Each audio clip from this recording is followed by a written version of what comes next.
চকরিয়ায় মিথ্যা মামলা প্রত্যাহারের দাবিতে মানববন্ধন করেছেন ভুক্তভোগী এহসানুল্লাহ নামক এক ব্যবসায়ী।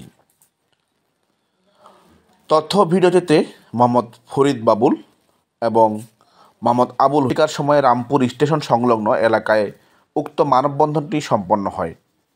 কক্সবাজার জেলার চকরিয়া উপজেলার শাহরবিল ইউনিয়নস্থ ৮ নং ওয়ার্ডের ও এহসানুল্লাহ গং এর নিজস্ব ক্রয়কৃত BS 2814 খতিয়ান নং ভুক্ত জমিটি জোরপূর্বক দখল নিয়ে চলাচলে রাস্তা তৈরি করেন বলে অভিযোগ করেন।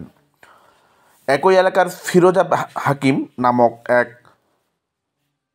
ভূমিদস্যু মহিলার বিরুদ্ধে উক্ত মানববন্ধনে ভুক্তভোগী এহসানুল্লাহ জানান, দীর্ঘদিন ধরে তাদের নিজস্ব ক্রয়কৃত জমি চাষাবাদ উপলক্ষে কাজে ব্যবহার করে আসছিলেন। জমিটি হঠাৎ ভূমিদস্যু মহিলা ফিরোজা হাকিম 2023 ইংরেজিতে জোরপূর্বক জমিটি দখল করে ইচ্ছামতো চলাচলের রাস্তা নির্মাণ করেন। ওই সময় আমরা বাধা দিলে উল্টো আওয়ামী ফ্যাসিবাদ সরকারের চকরিয়া পেকু আসনের MP জাফর আলমের দাপট খাটিয়ে আমাদেরকে মিথ্যা মামলা দিয়ে হয়রানি করেন।